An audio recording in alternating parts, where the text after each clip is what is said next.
goal-oriented person. Without them, you're just playing around. The difference between a goal-directed individual and someone without goals is like the difference between a Wimbledon champion and a kid batting a tennis ball around on a court with no net. No opponent to bring out the best in him, and no way of keeping score. Despite everything that's been written about the importance of goal setting, very few people actually put it into practice. It's always amazed me the way the average guy puts more thought and effort into planning his 2-week vacation than he devotes to planning his life. What's he taking a vacation from? He hasn't really decided what he's trying to do in life, but for 2 weeks out of the year, he just decides he wants to do something else. And this is what he plans very carefully. Challenge creates strong character, and goals represent challenge in its most positive form. Leaders have their personal goals clearly in focus, as well as the goals of the organization. In fact, one of the principal responsibilities of leadership is defining goals for the vast majority of people who aren't able to do it for themselves. Over the years, I've developed some ideas about effective goal setting, and I'd like to share those with you in a moment. When I was a kid, I used to dream what it would be like to buy a ticket on a railroad train and just go someplace. I really didn't think about where I'd be going or how long it would take to get there. I just loved the idea of getting on the train and just letting it take me someplace.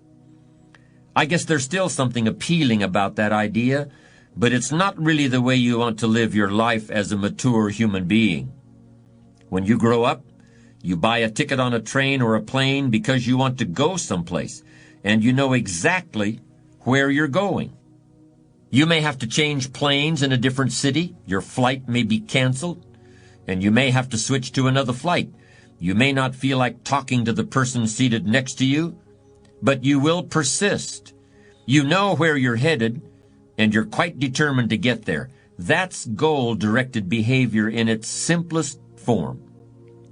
There are short-term goals and long-term goals.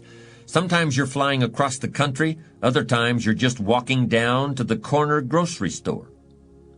Long-term goals are the equivalent of a major journey. When you reach the point where you've achieved your long-term goals, your life will be fundamentally changed, and the process of getting to that point will transform you into a stronger, wiser, higher-performing person than you are now. How can you identify your long-term goals? On a sheet of paper or in a notebook, write these 5 headings. Number 1, what do I want to do? Number 2, what do I want to be? Number 3, what do I want to see? Number 4, what do I want to have? And number 5, where do I want to go? Now, under each of these categories, write down several possible long-term goals. Be very relaxed about this. Just allow your mind to flow and come up with 3 to 6 ideas for each category. Don't worry about a lot of details at this point, and don't spend too much time describing a particular goal. In category number 1, for example, what do I want to do?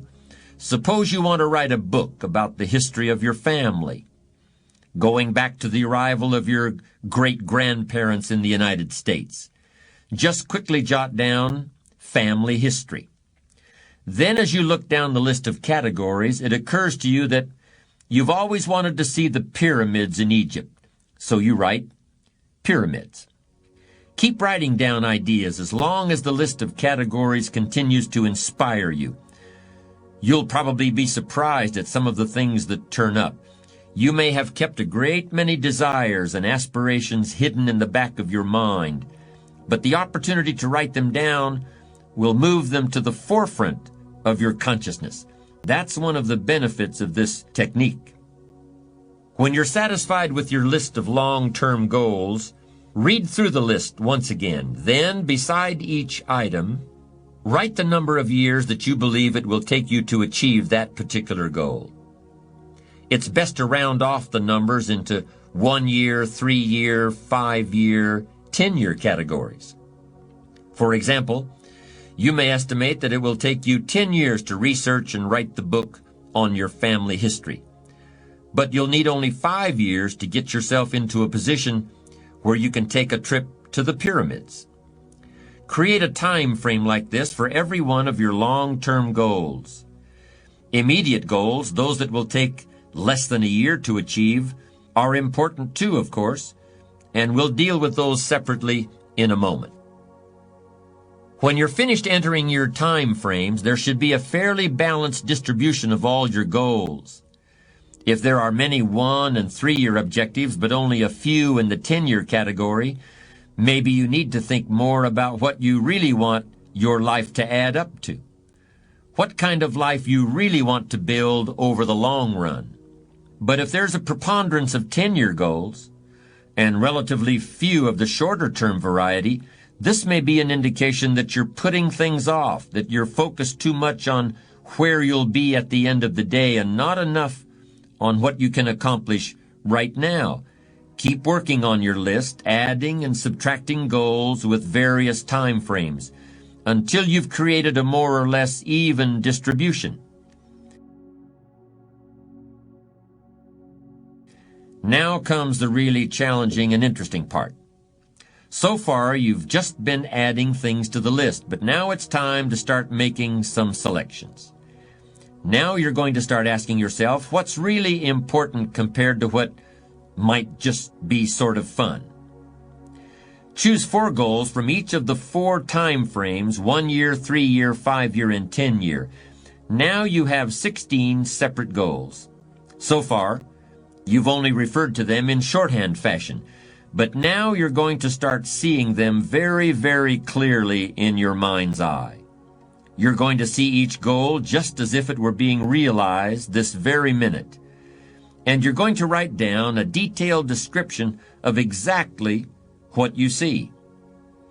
Do you intend to open a handmade furniture store in 3 years? What will the store look like from the street out front? Will there be gold leaf lettering on the windows? Or will there be a sign hanging over the door instead? How many square feet will the store contain? Will there be a showroom area for the furniture in front and a workspace in back? Or will the furniture be built at a different location? Do you intend to have any employees, or will you run the business entirely by yourself? Think of all the questions that need to be answered in order to see your goal with absolute clarity. And then write the information down in a notebook or on a piece of paper. That will become one of your most important personal possessions. But that's not all.